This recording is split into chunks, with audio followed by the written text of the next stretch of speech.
All right, fine. I'll be a gracious host. How you doing? Little Mermaid is the scariest Disney movie by far, though. Why the hell is Ace Blade in your Kickstarter? Some comics. I'm getting controversial today. We're gonna get controversial today with. My proudest moment is this interview and being able to talk to you two.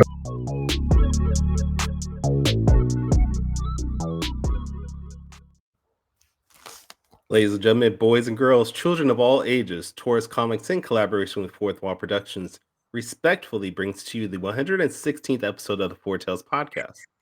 I am your host, Kyron Silva from Taurus Comics. Across that way is the heliotrope storyteller of Ace Blade, Darius Jack Quigley, aka Danny J. Quick, and together we are two award-winning blurred comic creators here to help you find your next favorite comic. We are live on the Age of the Geekdom Network via Facebook, Twitter, Twitch, and YouTube. So if you're listening or watching us live, thank you for your support.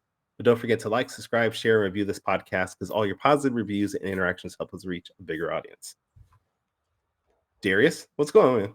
What's happening, Kyron? I'm trying to get my TikTok live going, and it's acting up. I'll be right off the bat honest. I don't have any notes for today's show. We shouldn't need any though. We know this guest well enough to just be able to talk to him for an hour at least. I know, but no, usually I come prepared. I create notes, I get my questions on a page, and I did that this week. Mm-hmm. And I just looked at my little notepad that I use. It did not save anything. Oh man, that's tough. That's an hour's worth of work out of my week gone. I hate it when that happens. That is terrible. Oh, that is terrible. But right. What's new with you? Nothing much, man. I'm alive. I'm happy. I'm working. I'm starting to, get back into a rhythm creatively. I feel about 90% better with my herniated disc. So, I'm feeling good, man. What's good with you? What's good with you? Nothing. Nothing's really changed for me. Everything's the same. Got some art projects coming along down the way. Got some personal projects with the family and some other stuff. I can't really talk about. I guess I don't know. Do you want to announce? Do you want to make an announcement right now? I don't know. That's up to you if you want to talk about it. I don't know. Ladies and gentlemen, I don't know if we should be telling people this yet, but we have an announcement to make. This is the Four Tales podcast, but this is a Fourth Wall Productions announcement. Okay, we have just agreed with Kyron for him to become the editor-in-chief of Fourth Wall Productions. Ladies and gentlemen, if we had Michael's applause thing button, I would be pressing that button right now. There it is. There it is. You bought one? You bought one? Wait. It came back quickly. It came that quick. Dang. Okay. So we are welcoming. We are so happy to have Kyron on. Me and Kyron have been working together for a long time. I've appreciated his insight when it comes to comics and his passion for creating comics and just his his creative intuition and his business acumen. And also Kyron has made a sizable donation to the Ace Blade Fund. No, he didn't. He didn't do that. He didn't do that. I'm gonna tell people he did though. Okay. So welcome to the team, Kyron, and thank you for joining us. I'm excited to be part of this. I can't wait to get everything done and get Fourth Wall streamlined and producing great books. First thing I do want to announce, as editor-in-chief of Fourth Wall, we will be getting rid of Ace Blade and Lumberjack and Harlem. All right. We're going to be introducing new characters called Club Bat, Lumberjack Lynn, and Songs of the Black Flowers. Okay, right. Yes. Okay. New characters. So we're getting rid of new series. We're getting rid of everything that I feel like we should just cut the fat Give it of everything. I'd like to make another announcement. Kyron has been fired as the editor-in-chief of Fourth Wall Productions.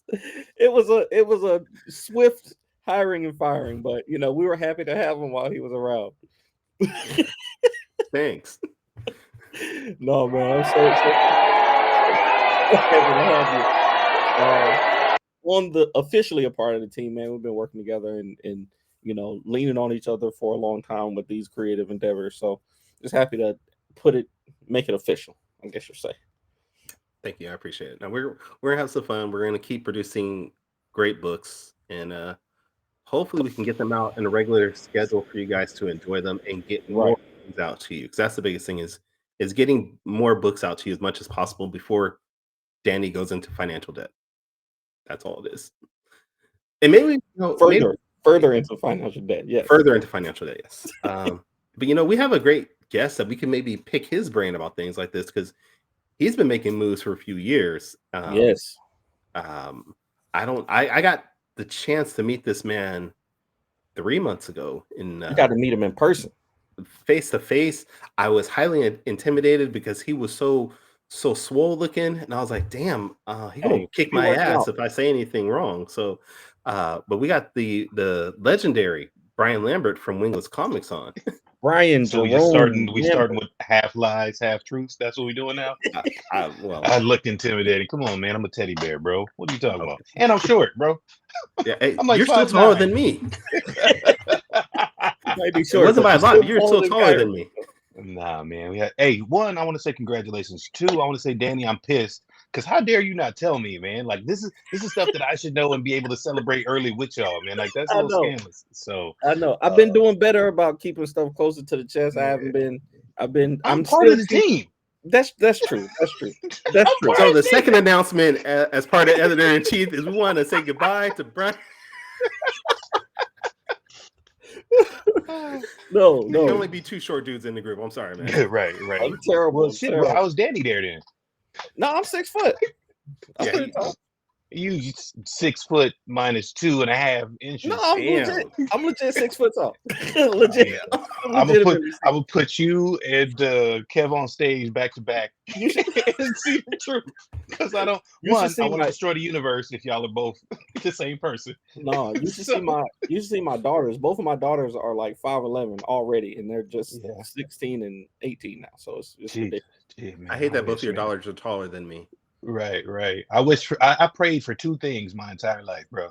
I wanted to be a transformer, and that didn't work out. God wasn't trying to let me be a transformer. I don't understand why. And then two, I wanted to be 6'2".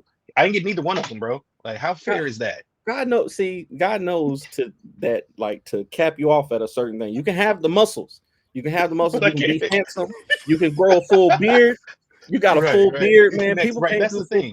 Now, if he would have gave you the height too, yeah, it would have been over. Okay, I was about to say that's fair. That's fair. I definitely would have taken that way too far. I definitely would have. I would have been. That would have been. I'd have been a villain, more of a villain. Yeah. Come on. Yeah. So man, before y'all interview me, I gotta interview you guys. So does that mean Saul is gonna come over, or potentially like Shaman's Destiny is gonna come over to Fourth Wall? Since we have this partnership going. No. Okay. Taurus Comics is all its own entity, and it's going to stay that way unless I get paid some checks. I'm trying to get hired by Taurus. I'm trying to get hired by Taurus Comics too. So fuck. Throw that thing away already. Throw it away. I love this thing. Terrible.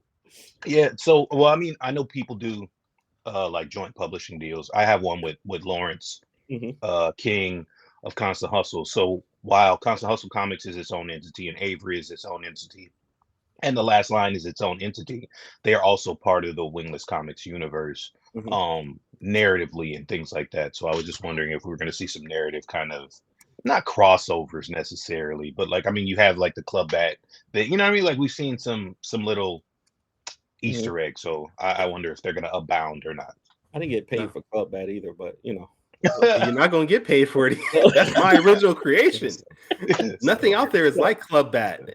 Right. No, we haven't talked about that yet, but you know, we're always talking crossovers and and leaning on each other for stuff like that. So we haven't talked about any of that stuff yet, but we do know that Kyron is going to help us get streamlined. He's already got me on some deadlines already. So you'll be getting that Ace Blade 10 script very soon, Brian. I'll just say that. I've been yelling about it for a minute. So okay, cool. I was gonna press you during the interview. I'm glad you got in front of it, because I was already in definitely gonna front press of you live, bro. But brother, thank you for coming on the show. For anybody, I know anybody who watches our show knows who you are already, but for anybody who may catch it later, give us a little background on you. You know, how long have you been in comics, and you know what got you into comics in the first place? Well, so I'm Brian J. Lambert, owner, operator, whatever, of Wingless Entertainment and Wingless Comics. I've been doing this. We've been Wingless Comics for about 4 years. We're coming up on our 5th year anniversary this year in November. And I've been doing comics I've been into comics obviously my whole life, like a lot of us have. Some of us haven't, or whatever, cartoons, different things. But that Mutant Genesis, what we're seeing now in like X-Men 97 is what I grew up with, right? Like in the 92, and on and on and on. And that Jim Lee run, that first Jim Lee run of X-Men, it broke the bank. And it was just, again, I use that as a Bible, like a comic Bible. I have it next to me when I'm writing now, when I'm doing art, because you can still go back to that and see like the nuance and how it's done, and just everything that I want to see in comics. Then there was Image, when Jim Lee and those guys, and Rob Liefeld and Eric Larson and Todd McFarlane, all those guys broke off from the big companies, and they formed Image, even though Image was subsidized by not Milestone, but Malibu Comics. And there were things like other business that we didn't know at the time. But like as a kid, if you guys were into comics, man, that was a big move, man. It was like, that was the moment for me. And I feel like in our generation where it was like, man, anybody can do comics. Oh, it's not like, because comics really felt corporate. It felt like you could only do it if you were DC, if you were Marvel. And you couldn't even make them, right? Like not even for fun. Like and Teenage Mutant Ninja Turtles, even though it was huge, it was a completely different thing. It was alien. Indie comics weren't what they are right now. So Image was really big. I love those oversaturated palettes. I love some of the costumes. Don't get me wrong, some of the stories were lacking ultimately, right? But they were fun. Right, bro. I still have my Union comics, right? Don't make no sense, bro. The dude could fly. He got a staff and his energy, but his hair is gorgeous. His costume is dope. But don't make no sense. I don't understand it. That storyline made no sense at all. Right. But it's fun though. It was so dope. So I always wanted to do it. And again, before Facebook and social media really, really blew up, it was still really hard, man. Otherwise, you had to know, like, either you had to be an artist or you had to know an artist like up the block. And so with social media, it just kind of opened the door.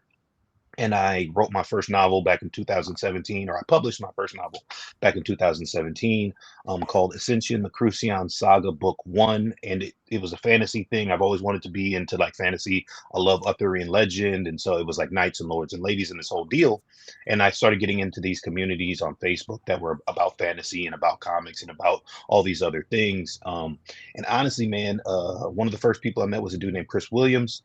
And we started talking ideas about his comic Prophet the Hitman. Years ago, we ran basically the whole story of the first like 2 books together. We were doing a bunch of stuff, and we were online. And I started talking mess with Lonzo of Concrete Comics. Like we were going back and forth, just cracking jokes at each other or whatever. And we kind of linked up and started talking about a few things. And like again, one thing led to another. Same way I kind of met you guys in terms of like social media. You see it post, some of your friends are on the post, you start talking ideas about the character, what's going on, and you meet all these other people and you start networking, through the social. And and then the tail goes, right? Like that's what it is. Like that's everything. And I was able to like fulfill a dream, obviously, after that, finding a great artist in Fabio Samal, finding an amazing colorist in Nestor Rajula, finding Malachi and Brett, and all the people that are now part of Wingless Comics, in each small piece, right? And putting the business together so that it's sustainable, so it's something that we can all do. And that's where we are 4 years later, right? Being able to continue to produce comics and do the things we love. We had Malachi on the show recently, and he gave us kind of the origin story of him being a part of Wingless, and the origin of her and all that good stuff.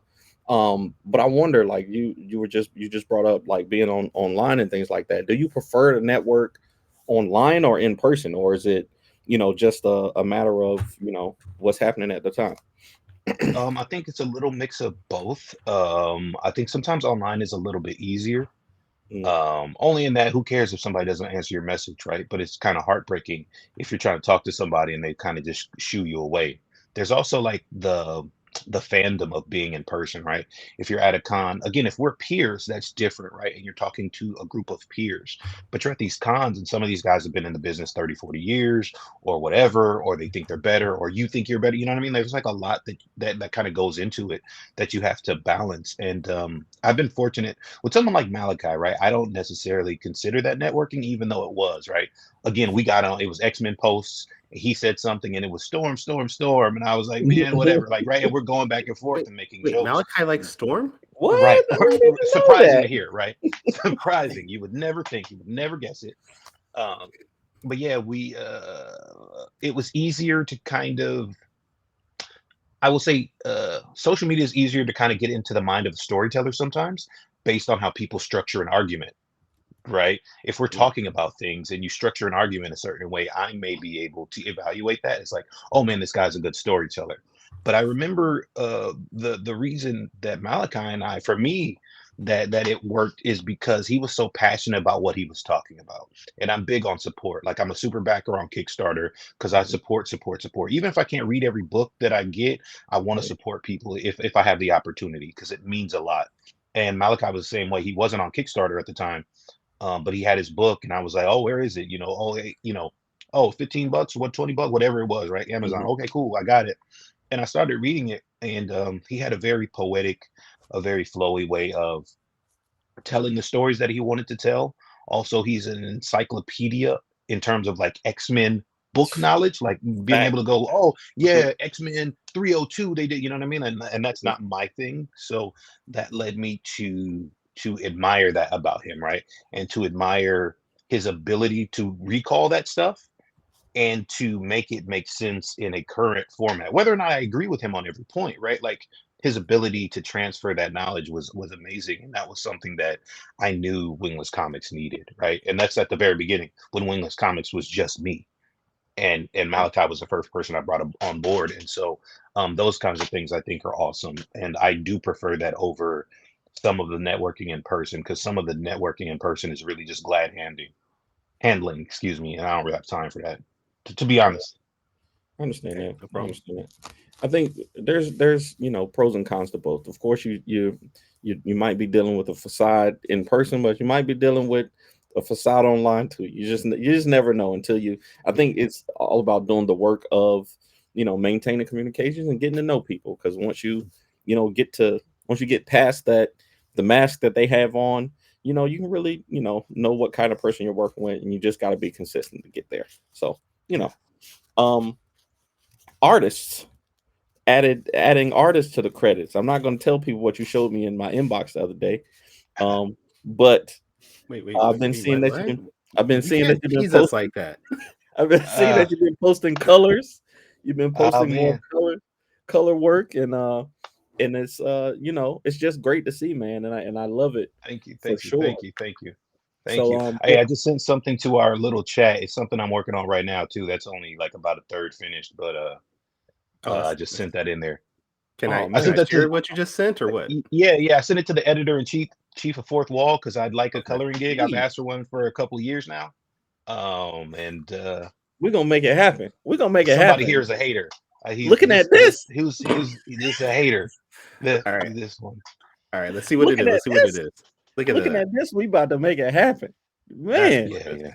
That's I actually have a man. ton of weight. You know what? Hold on real quick, because wait a minute. I'm sorry. I have a better version, and so I'm gonna kick myself if I don't send. Again, I'm still working on it.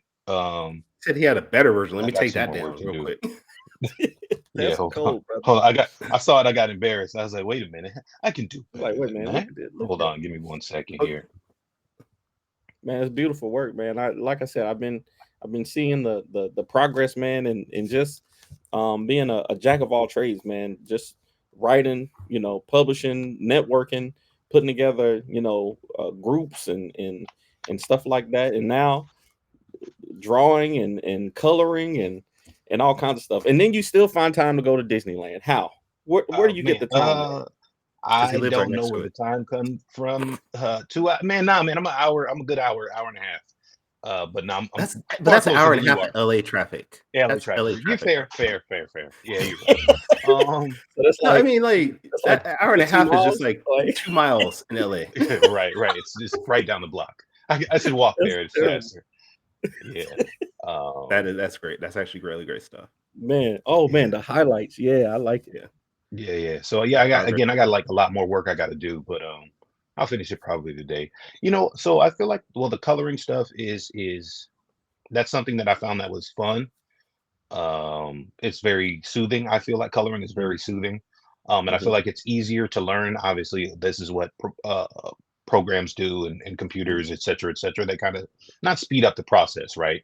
But there's a larger margin of error. If I was doing Mhm. that with Copic markers, there's no double tap, right, to go back. You have to, it takes like a long time. So I'm fortunate that we're in this era. I used to love to draw as a kid, and I got fairly good, and then I stopped for a bunch of years. A lot of us have had to do that, right, because of life and career and whatever else. Sure. And it's not like an attainable dream sometimes. So I had to kind of back off in terms of that. So getting back to it is fun. Lettering is a matter of necessity, right? Mhm. Like that extra, and people get chided for this sometimes, and they're like, hire an editor, hire a letterer, hire this. You should. 100%. I'm an editor, so I'm going to say hire an editor, right? Mhm. Uh, and all these things are true, but sometimes you don't. You just don't have the funds. And sometimes Mhm. people are like, "Well, then don't put it out if you don't have the funds." No, don't No. stop yourself, because then you're going to continue to stop yourself. But you can Mhm. put out these things and do some of these things while quote unquote cutting corners, but knowing that the moment you get the ability to not cut corners, you're going to not cut corners, right? You put out that issue that has some editing problems, knowing that, okay, cool, this is to make money so that the next one I can actually get it edited. So I can actually, don't think of yourself so highly just because you publish. The publish thing is huge, Mhm. but it's important to note all the things that you need to do. So that was what lettering was for me. Lettering was definitely a place where, man, I could have spent the money, but I was looking down, 20 plus pages, 30 pages of a book, 15 Mhm. bucks a page for lettering, which doesn't sound, $15 a page doesn't sound much, but when you're doing a 30-page shot, it's a lot. Mhm. I wanted to learn, because I also like, Danny knows this, I like to edit all the way up to the last moment. Until you send it off to the printer, I'm editing all the way up to the last moment, whether it's my book or somebody else's that I'm Mhm. assisting with or whatever. And so lettering helped me do that. It allowed me to do that. And a good friend, when I did Justice Zero, the first Justice comic, Greg Anderson, Elise, he was like, I don't like the letters. And I was like, wait, what? Like the positioning, the bubbles, the what? And he ended up not liking the font. But it was a Mm. really good tip, right? Because there are multiple fonts that are comic fonts that look okay, Okay. and then some look better than the others. And so he was Mhm. really instrumental in that. Again, I've had a lot of help. While I can call myself like a self-made man, no self-made man is made completely alone, right? Like you're not made in a vacuum. And so people help you along the way, and people, again, man, Danny himself and Robert Jeffrey are two of the big reasons that Air Force Ones even came out, right? I had this Mhm. idea and I thought it was cool. And some people didn't react the way I thought they would when the first two people I told, it was kind of, just nothing. And I was like, damn. And then I talked to Robert, and Robert was like, nah, man, this is fire. Like, keep this to yourself, do what you got to do. And about halfway through the thing, I was like, hey, Danny, I got this idea. I think it's dope, man, but I don't know. Like, let me show you some stuff. And he was really encouraging. So I say all that to say, like, we have to be these jacks of all trade, right? And we have to do these things and kind of push ourselves. But then at the same time, we have external factors that push us and make us want to learn and make us want to do more. I see Kyron, I see your art, right? And I want to draw. I see Mr. Fish's art and I want to draw. I see people's colors, I want to do colors. Like I see Danny, lettering, and I want to letter, so I feel like there's like an iron sharpens iron mentality to what I do. Some of it again is necessity, and some of it is just I'm a megalomaniac. I want to know it all so that I understand it all, so that I can do it all That's better. that's the word I was looking for. No, that There's nothing wrong with that though. no, there's not. That's absolutely nothing. I'm the same way, man. I literally, if I could do every part of this process, Kyron always jokes on me. He's like, "Oh, eventually we're gonna get a Ace Blade comic completely done by Danny, and I'm like, it's probably not gonna happen, but hey, if I get these skills together. But at the same I give time, myself I think 5 years before I do it, bro. I'm not gonna lie. Within 5 years, like 5 years from now, I want that first. Yeah, I ain't gonna lie. I want exactly. But I think there's also something to be said about being the type of person that somebody could say, like Greg Anderson can say, hey man, I don't like these letters, and then you figuring out what it is. Like, cause some people would just be like, man, F you, man. You don't know art. You don't know nothing. You know what I'm saying? And not take that into serious consideration. And it's great to be teachable and to be willing to get input from people, especially when it's people that are working, because people don't mind throwing a critique out and have never made a comic book before. But if Kyron says something to me about my art, I'm gonna listen to it. If you say something about that's why you're editing, that's why I asked you to edit Ace Blade, because you're honest and you have great feedback. You know what I'm saying? So I think there's something to that for sure. Don't get it twisted. I'm really not teachable. He just loves that, man. Who gave him that? Who let him have that? It's Michael Watson. This is Michael Watson's fault. That's all Michael Watson. So I mean, I'm not teachable at all, because if you think that in that conversation I didn't go back at Greg, like, I ain't asked you if you like the letters or not, like you don't know me, right? But That's terrible. What I am though, I do try to self-reflect, right? If you tell me stuff about stuff that I think is fire, I'm gonna be mad out the gate. Like, I may not react. I'm gonna shut down because I need time to process and think, and you know what I mean, and go and just process it all, right? It's because there is pride to this, right? And so one thing that we have in this industry as well, especially in this indie part of it, is that there are not levels to indie, and there should be, right? A level, what do we mean by F level? Like, look, you got S tier down to F tier, right? There is no reason. There's a lot of F tiers out there, is what you're trying to tell me. There's no reason F tier publisher. Give me an example. What's the F tier project that you've seen? Give me. I'm just. Are you trying to? I don't have. Look. No, we're not going to put anybody F tier. Okay, cool. Let's just say what is an S tier project? I think you have a couple S tier projects. I mean, if we're being serious, just off of aesthetics and just off of look, you got to give Giancarlo Bernal anything he kind of puts out, right? The Kish of Demon Eater stuff, the Crescent City Monsters, and I know those are both Newton Lilleboy projects, but like, no, Ryan, we're not saying what an F tier is. We're not putting anybody on blast like that. We're talking y'all about ain't no fun. Y'all ain't no fun. Okay, whatever. Look, okay, no, I got. So an F tier is your quote unquote classic vigilante story where the person doesn't have a reason to be actually mad at anything. Nothing's going wrong in their life, but now they got to get back at everybody. And they're like a sociopath, right? Like, they're like a vigilante that like steals from people in order to like help. They're like, I read a book one time and it drove me crazy. It's supposed to be the vigilante.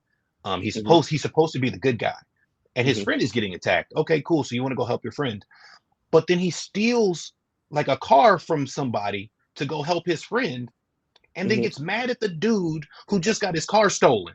Like, why are you mad at me for stealing your car? I'm going to save somebody. This person doesn't know that. They just know that their car got stolen, so of course they're mad.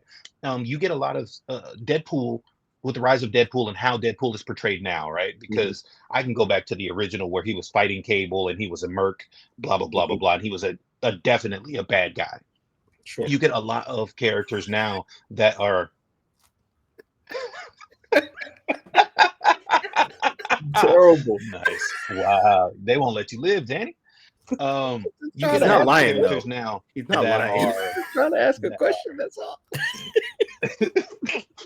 Yeah, bro, he's an instigator. You get a lot of characters that are, well, people will say they're vigilantes, right? But that's just because they want to go out and show their character killing a bunch of people. But there is no like real rhyme or reason to it. Also, Deadpool is a bad guy. Like, I get that in the comics and stuff, and I mean in the movies, he's like the protagonist. He's still a sociopath. He's still a killer. Like, he's a serial killer, right? Like so. But I mean, you could say the same thing for characters like Venom and even Magneto to a degree. They start as these ultra bad guys, but because as creation, we understood the reasoning behind their badism, I guess. Yeah. They became more endearing. But I feel like I feel like Magneto and even Deadpool and Venom are different cases, right? Sure. Venom became a hero because he looks cool, because the character was cool, so they had to switch him up. Like I have the Venom, the first limited series they did with Venom. They switched him up because people liked the character so much, even though he was a killer. So they switched his characterization up. Magneto really hasn't changed. Our sensibilities have changed, right? Like we went from being like, oh, again, man, we went from like the civil rights of like, hey, if we're respectable enough, they have no choice but to respect us. And life and the world has taught us that that ain't true, because they, you know what I mean? They got bit by dogs and had the fire hoses turned on them when they were in suits. But also it's our fault that we get treated the way we are because we sag. What? That don't make no sense, right? So our sensibilities have changed. So I think Magneto is a character whose sensibilities, since our sensibilities have changed, his overall message hasn't. Once he became more than your villain of the week, right? Once he had any character depth, that hasn't changed. Deadpool has changed, right? Because he was like a merc with a mouth. He was like Spider-Man, but a murderer. And he's changed to become this other thing because of other media. But he's still that killer. He's still that other piece is there. And again, when we're writing characters that are brand new, we're trying to, again, Frank Castle is not a heroic character. He became one over time because he's like other people's ethos, right? Other people want to get back at the entire world. He's the guy who can do it. So they live their lives through that fantasy. That's why he's a character that people look at or see or do or whatever. But he's not a heroic. There's nothing heroic about him. Right. And people forget that part, right? So when you're writing new characters, they want to write this character again. Your character has, and this is okay. I'm talking about this as a person who has an overpowered character. My character is an angel. I can conceivably do whatever I want with him at any given time, right? But people will write these characters super speed, durability, strength. They write rogue, right? But they don't give her the power where if she touches anybody, she'll kill them. They just have this person that's super powerful and they can do whatever they want. And then they're like, you should like my character. Why? They've got no flaws. They can't be beaten. There's no emotional tether. There's none of those things. And none of that. And so, right. So when we're talking about people giving feedback, if I look at your character and your character is that, and you're telling me how to write something, I don't want to hear what you have to say. I might be cordial with you about whatever your critique is, but if you're coming from a place where you don't know any narrative depth or whatever, you don't know any character depth, why am I going to listen? But again, we're in a place where people think that, okay, hey man, I've been doing this for 10 years, but you've sucked for 10 years. And so you're going to tell Danny what to do or how to create Ace Blade? Like that doesn't make sense, right? I've been doing it for 10 years, but I still got one script partially written. Right. I've been in the game. Like, no, man, I just don't. It doesn't work for me, is what I should say. Personally, it does not work for me. And so I think that again, we're in a business where while we do have to have that duality, right? We do have to like listen and take some of these things into account, but we also have to take the source into account, right? There are a lot of people, again, in my first year, second year of doing comics that gave me advice. And I told them under no uncertain terms, like, I don't care what you say. Like, I'm not asking you for advice. I don't need it. Right. Because the advice that they're giving or the critique that they're giving is not apropos to the situation or to where I want to go. And while people get to say, well, I can have my opinion, you 100% can. Doesn't mean I have to listen to it or care. Right. And so if they're not willing to accept that boundary from you as well, then they have no place in what you're doing, because they're offering, right? And when you're offering a response, they don't want to hear your response. So then it was never about a conversation. It was never about any of that. You just wanted to say what you wanted to say about me, and I was supposed to sit here and take it because you're an authority. Nah, I don't care who it is. It better be Jim Lee. And even Jim Lee, he gets to say stuff about my art, but when we get to writing, I'm gonna be like, Mr. Lee, respectfully. Right. So, all right, so there's something that we came here to talk about, and we could talk because we could talk characters and all that. We could talk all day. But Wingless Comics, all right. So we got Justice, we got her, we got Immortalis. There's y'all got what was it? A Saber Initiative. You got all kinds of titles, and then you said, "Hey, I want to bust the world over the head with Air Force Ones," right? And now I hear that there's a new project. There's something new on the horizon that you haven't shared with many people yet. You want to tell us about that? We we have a couple new things that we're doing. So I thought that in terms of storytelling mechanics, I think that enabled in order to be able to tell some different types of stories, I wanted to make a move into some manga and anime inspired material, right? What happens with comics, and I love comics, right? I'm doing superhero comics. Comics in America become superhero, and they get this box that they kind of get put in. Obviously, there are others. There are horror. There are all these other things. But when you just say comics to your general audience, people think superheroes. Right. And so sometimes narratively, you're kind of put in a box. And so I wanted to tell some different stories. Like with Air Force Ones, we, to my knowledge, haven't been able to see an urban Black cultural based mech anime, mech manga ever. I don't know of one. If there is one, somebody please put me on, because I think that's an amazing thing and something that we don't get to do often, obviously. And so I wanted to continue that. I wanted to tell some different stories. And so manga, when you say manga, it could be anything. It could be fantasy. It could be mechs. It could be isekai. It could be all these different things. All these different genres are kind of blanketed under their storytelling mechanic. And people are more apt to look at different types of stories within that mechanic. Like they look for the manga story that they like. Is it shoujo? And then they go to all that stuff. Is it what type is it? What are they going to do? So I wanted to do that, right? I wanted to kind of branch out and be able to tell some other stories that are rattling around in my head. So currently, one of the things we're doing as we work diligently, we're about 35 pages in on Air Force One. So that's about half of the novel. Half of the trade.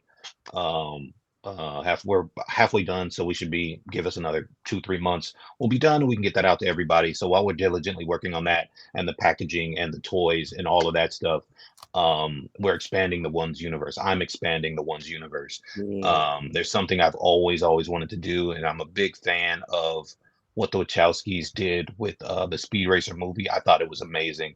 I had never seen racing like that, where they're going up and down the walls, and all these little things and spinning, and just the dynamics of how things kind of worked in that aesthetic.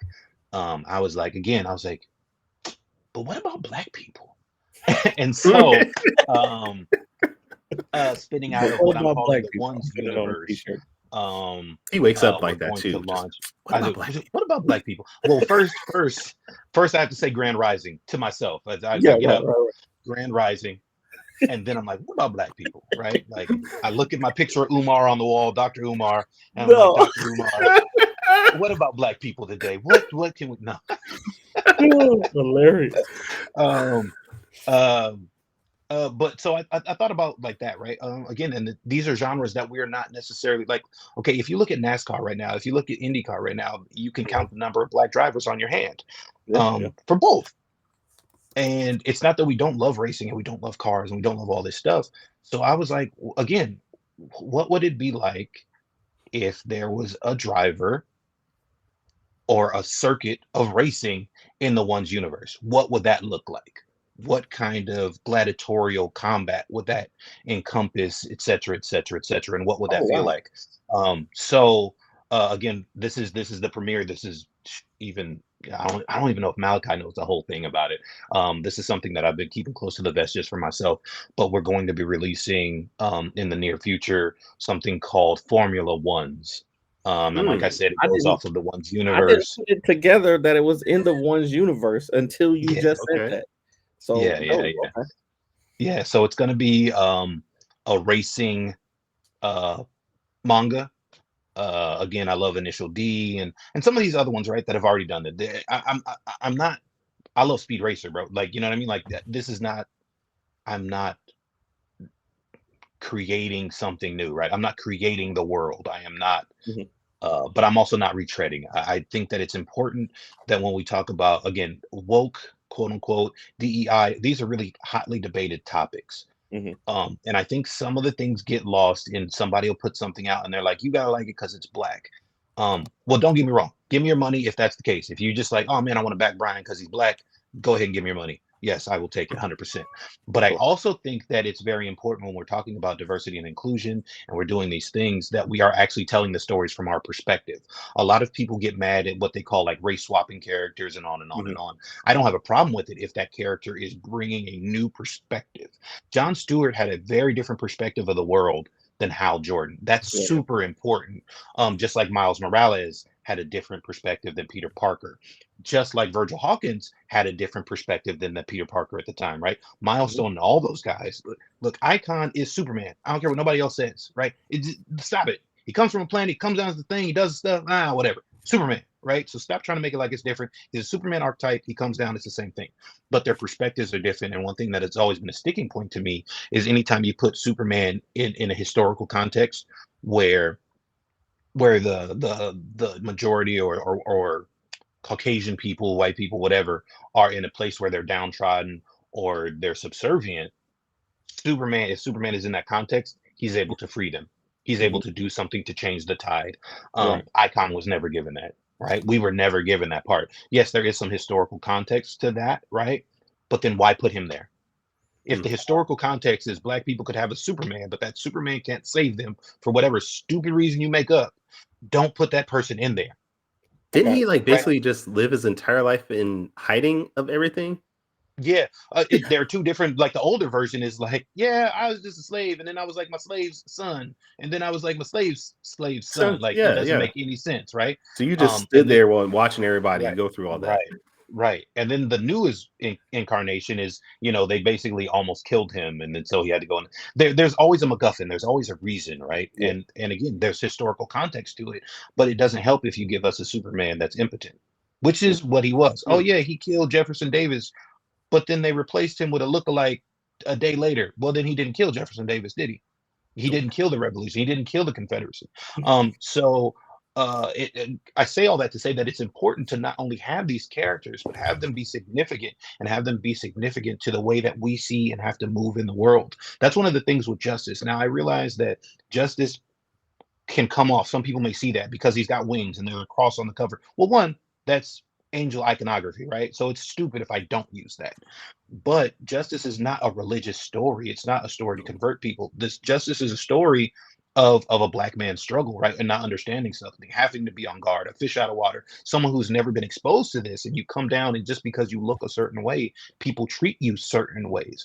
Certain things happen because of who they think you are, him as a character, him understanding and moving through the world, in my opinion, as black men statistically have to do, right? Statistically, the three of us should not be here, right? 1/3, right? Whatever. Statistically, we should not be here, but we are. So statistically, Justice shouldn't be where he is, but he is, right? And so, like I said, I think it's very, very important to write these characters and see the world through these different perspectives, not just because they have black skin. There are different perspectives that go into it. And I think that is some of the failings of certain movies and certain media properties. It's not the characters themselves. It's because they don't write from that perspective. They write the same story that they would write for a dude, and it just has a female on there, right? And that doesn't make sense because then you're not grabbing the attention and the emotion. And when they do, they got to browbeat people that say, like She-Hulk, she had to browbeat people to say, like, I'm angry all the time. Like, I go through stuff all the time. And you got a bunch of people like, women don't go through stuff all the time. And then we have this stupid ass man versus the bear conversation. And you're like, wow, this is why women are scared of men. Exactly. They can't even choose a bear in a what if scenario without getting jumped on. Like, sorry, ladies, I get it. You know what I mean? Yeah. Man, so what about before we get to quick takes, man? I didn't even realize it was 12:45 already. But you told me about something, and this is your fault for telling me stuff in private and then coming on the show. You told me something about another sports project that you were working on. Is that still in development, or so as a matter of fact, my artistic hand, I'm I started working on the cover for that, man. I started doing the sketches for the cover for that. I think that one's gonna be really fun, man. I really can't wait to drop that one. I think that one will be like a phantom drop. I don't know how much lead up I'm gonna give to that one. So I'll say that Formula Ones, the plan for Formula Ones is I want to add some bonus content to Air Force Ones to the back of the book, like we do with Justice and Caliburn, right? I want to add a couple pages of Formula Ones to the back of the book just to show people and just to kind of get people engaged. I am working on a basketball manga as well called Who Got Next, and that won't debut till next year. Again, we're very, I don't know if it's crazy or ambitious or crazy ambitious, but again, I just think there are just so many stories that we could tell, right? And we get caught in these little bubbles and these little ropes, and we just got to break out of that, right? We use crowdfunding platforms, which are great, but we have historically used them in a way to like, okay, now I got the money, I did the thing, now you guys buy it, because we had to get some respect, and we had to get that going. But we need to start using these as forward funding. We need to start using these as saying, hey, this is my dream, help me fund my dream, because that's what Kickstarter is supposed to be, and a lot of people use it that way, and we need to start utilizing it that way. That's the only way that we are going to really make a mark in the indie comics market, right? To really garner a market share. I think what FSK does in terms of having everybody on the Agents of Geekdom, right? So then FSK goes from having one show to 7 shows, and you go from having one show to having a network of 7 shows. I think that we have to start moving like that in every form. And that doesn't mean all of us are going to work together with all of us. That's not feasible. But I feel like there's a way to continue to tell stories and to continue to tell them at a high level, and to continue to honor, generate income, and do some great things. And sometimes don't get me wrong, looking down the barrel, I'm like 3 comics that I got to fund plus Justice that I got to fund. I mean, it's a lot of money, right? But we got to find a way. Like, I got to find a way, right? And if that means I have to do like Danny said, and I'm gonna have to write some and draw some and do some stuff, we got to find a way, because these stories definitely need to be told. And the further away from telling them we get, the further away from representing ourselves to the next generation we get. And I don't want that to happen. I love it. My man Goofy on TikTok is excited about sports comics and manga, so he'll definitely be checking that out too. Now, I want to know though, Brian, when is the Wingless Comics King Arthur and Knights of Justice coming out? That's why I want to know, because that was my shit back in the day too, dude. I'll be honest. So the Last Magi is in the pre-production stages as we speak. So I actually, again, I am I hate y'all, man. Y'all make me spoil everything. So I've been so you guys know probably Demetrius Holt, who's a cosplayer. He did He Soul and a bunch of different things. I saw him and Sir Julius and one of his other friends, and they did the Sengoku Rangers, right? The Sengoku Power Rangers. And I hit him up. He's my boy. We actually met up last year, and we talked frequently. I hit him up and I was like, hey, he's up in Maryland. Would you mind if I used you guys' images to create this thing? So we are, look, King Arthur is an isekai. It's Power Rangers, right? It's not Power Rangers, but it is Power Rangers when you just break everything down. So I am doing a mix of the two. I will be bringing a African inspired Power Ranger-esque story very soon. We're working on the designs with Chris Williams. Again, I can give you guys a little bit of backstory real quick. I wanted to do something that was historically topical. So basically, it's kind of the invasion of Scipio Africanus, and him defeating Hannibal, and kind of the fallout of that. So you've got some Roman stuff in there. You've got African, like obviously pre-colonialization, Africa, and in a very Japanese aesthetic in terms of how Japan is represented in the Sengoku period, right? How beautifully and musically and it's depicted. I want to see Africa from my perspective, again, in that same light and in this storytelling mechanic. So 2025, man, it's looking to be a really packed year, man. A really packed year. But we're going for it. I love it. All right, it's time. It's time for quick takes. Okay. Brian, man, I love you, bro, but Quick takes is quick takes. So I had to dig into your deepest, darkest secrets. I had to pull out the big gun, and we're gonna expose you right here on the Foretells podcast. So scary, bro. Scary. here we go. Let's do it, Kyron. Quick takes. Let's go.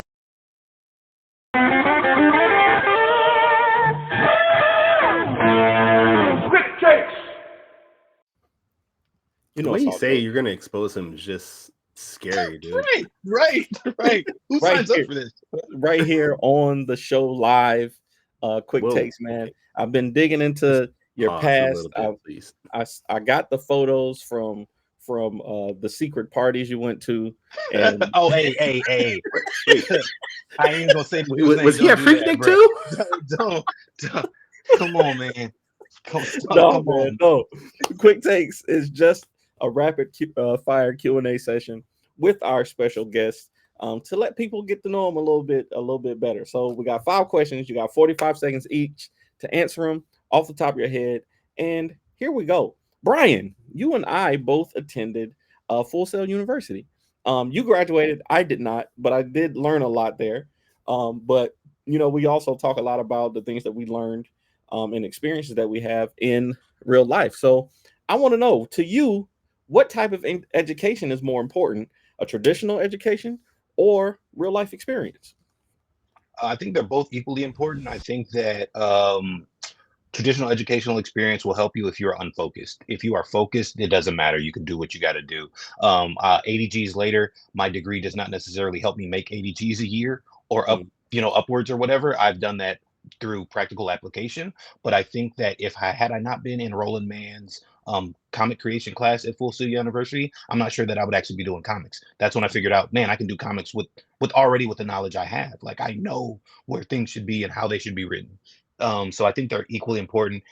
What's more important is where you are. Are you focused or unfocused? I like it. I love it. That's a great answer. Okay, question number 2. Disneyland. What is it that is so good or special about Disney? I know we talk about it before. I'm gonna take my family every chance I get. It's just a wonderful experience. But to you, what is it that makes Disneyland so special? Disneyland is amazing because the first time I had been there in X amount of years, that's when I came up with Formula Ones. I saw a jacket, I saw a thing, and it's so much creativity there, right? Like, you're gonna get the magic of being there, and you feel like you're in this world, especially with some of the new Star Wars stuff and the new lands, how they're done. They're very super immersive. Disney knows how to package their product. But also, you got to remember, there are artists that are working at this day and night. And so you see the architecture, you see the artistry that they're doing, you see the costumes, you see all these things. And it just, to me, everything just starts to click, and it's inspiring.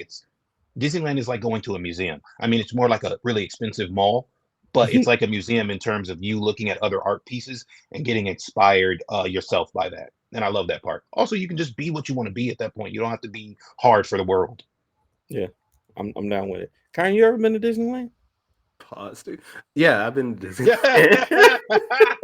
I didn't even catch that one. God. Danny started it, man. It's his fault. I'm sorry. Okay.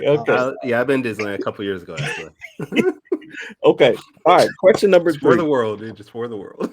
Just for the world. Question number 3. And this is a question that I asked to a lot of creators come on here, but I want to know your perspective on it.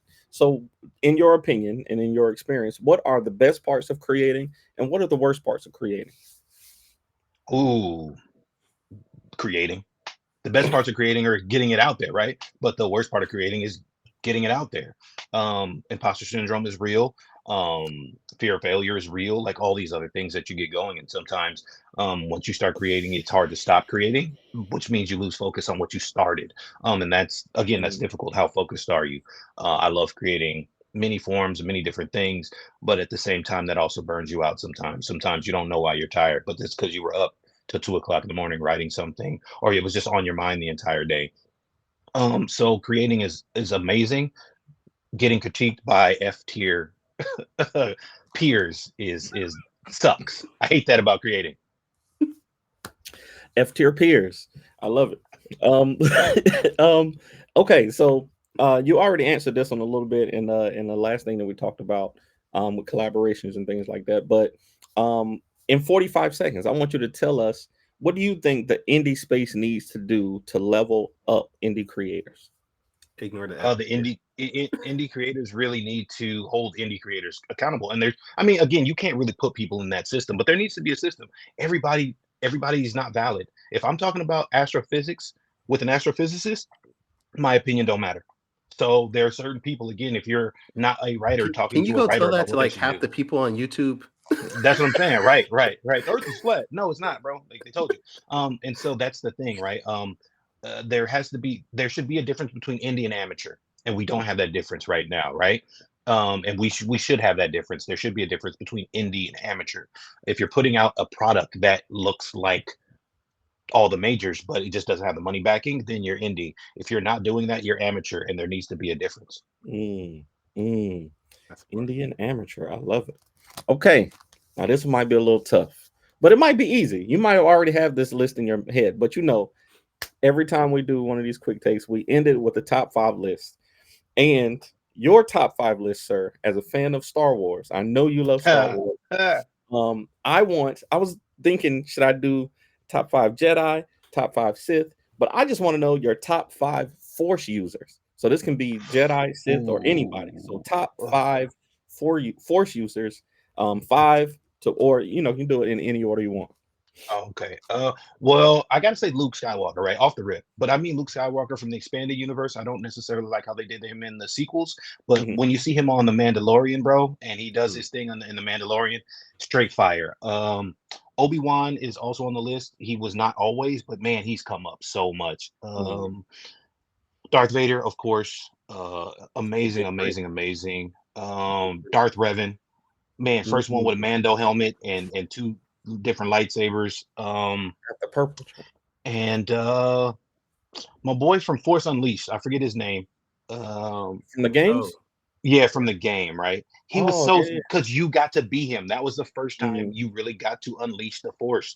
And so those are I love them, man. I like that. I like that a lot, man.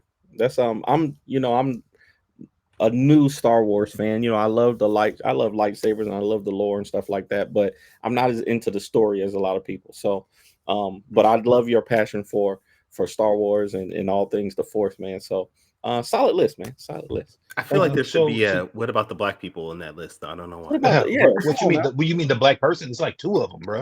Adi Gallia and Mace Windu, bro. Exactly, that's the point. Like what? Like, come on now. Look, man, I've read the books. Mace Windu got a whole planet of Force using people, and they went back to shields and spears, fam. Don't get me started. Don't get me wrong. What? The book was dope. Yeah, the book they're is like in the jungle or something, right? Yeah. The book is, like I said, it's basically the story of like the Heart of Darkness, right? So if you know the storyline of Heart of Darkness or whatever you understand it, Apocalypse Now, that story element, it's written fire. The book is so fucking dope. But when I'm reading it and the person like, yeah, they wore, you know what I mean? Like they're in this island and it's the jungle and they had their teardrop shield from vibranium, you know, shit hold. I was like, man, even in the galaxy far away, we spear chuckers. Like, damn, can we not one time? But also, again, man, like Somax says, team spoiler alert with you guys, and I know you guys got to go, but there again, like I said, man, 2025 is going to be a banner year for Wingless Comics and Wingless Entertainment. And Danny, because you were talking about Star Wars, and Kyron, I've read your work. I'm going to extend to you guys the first 2 invites of something I'm going to be doing. I love Star Wars. I love Star Wars in my core. Again, he loves it so much that she's choking up on it. Right. No, I really do, bro. I would not be where I am creatively without certain things, right? And Star Wars being one of them. And so I want to extend to you guys an invite. I'm going to be doing an anthology next year. It's going to be a semi-graphic anthology. It's not a graphic novel. It's going to be more prose than anything, but it is going to be our galaxy far, far away, a long time ago. So it's going to have, I guess, Star Wars-like elements in terms of fantasy and sci-fi and swords and chivalry and all of these things. I will be giving a larger plot synopsis and kind of a world lore to everyone in the next coming months, probably in the next 3 or 4 months. But again, I wanted to live extend to you guys the invitation. I would love if you guys would be able to write a piece on it. Again, we're going to take our time because I want it to be done right. I want it to be beautiful. I want it to be something that we end up doing like a leather bound hardcover. You know what I mean? Like I want it to be Nice. like a lore template for something that all of us can take pride in and take part of in the future. Just even beyond this anthology I want to do. So start putting your heads together. If you ever had a Star Wars type story you wanted to tell, and all those kinds of things, put that in the back of your mind because it's going to be coming. I'm gonna make it happen. We got it. Darth Vader is black. Yeah. Hey, baddest black man in the galaxy. That's true. That's true. We got it, man. Yeah, I'm excited about all things Wingless Comics, man, and the Ones universe, man. I'm excited about it. I always love talking to you, brother. So you know, I'm gonna be here to support. And anytime you need me to work on something, just make sure you give me some time in advance. My schedule is crazy. Look, but now that you got one thing to work on, bro. You got Ace Blade to work on, and then we'll talk about everything else. Finish this. Right. If it was just Ace Blade, I think he'd be okay. The problem is you know what? Never mind. I was gonna say I don't know, Kyron. I'm not sure because I've been trying to get just the synopsis and we talked through the synopsis. Like I know what's going to happen. I know what's coming. He knows what's coming. It's just not there. We know what's supposed to happen. I just need to write it down. So yeah, that's how I go. You know, I'm very disappointed in the two of y'all, and none of y'all realized I changed my name to Kyron J. I noticed it. I noticed it in the beginning. I noticed it in the beginning. I didn't. I'll be honest with you. Kyron J. Silva. I like it. Okay. All right, Brian. We want to make sure all our audience follows you and keeps up with you. So, where's the best place that people can check out your work online? You can go to www.winglessentertainment.com. That's obviously our hub, and it has all of our social links there. We are Wingless Comics on Facebook, Wingless Comics on Instagram, Wingless Comics on TikTok, and Wingless Entertainment on Twitter whenever we're on there. So any Wingless Comics, the only Wingless Comics that you're going to find is us. So check us out across all socials. We're there. We're pretty active. So if you ask us a question, most of the time we respond within an hour or two, you know, again, depending on work, depending on whatever else, but we're here. And we're always trying to stay engaged with our audience and with our supporters and with our peers. Nice. Absolutely. Danny, where can people check you out? If you want to find me, you know, the best place to go is our website, fourthwallpros.com. Right now, with Bequest Studios, we got Elton on Kickstarter. We are at I think $1,300. We got 26 days left, so make sure you check that out. And if you want to find me on social media, it's at the Ace Blade on all social media platforms. We appreciate y'all. Kyron, where can people find you, sir? You guys are actually at $1,361 exactly, with 27 days to go. Congrats. So go support Wally and his work, so Danny can stop complaining about it not being funded yet. But you can check me out at TaurusComics.com. I am also on all social medias at Taurus Comics. And this is the first time you've checked out our podcast, you can go to our website, fourtalespodcast.com. That's the number 4, TALES podcast. And you can listen to all our previous episodes, support us financially by buying some merchandise, things like that. We will not have an episode next week, though. I have family obligations, and Danny said he will never do a show unless I am here, so we will not be able to do a show.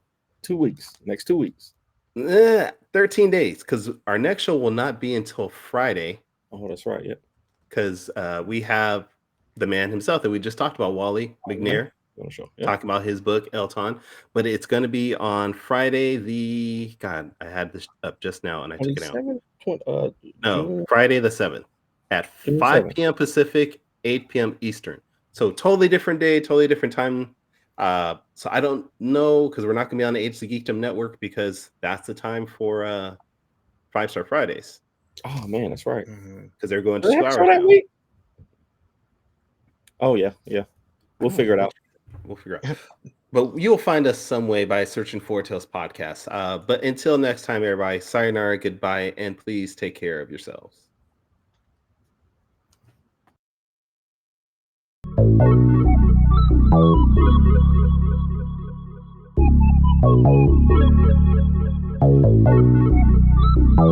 want to know what it is Quick is trying to say.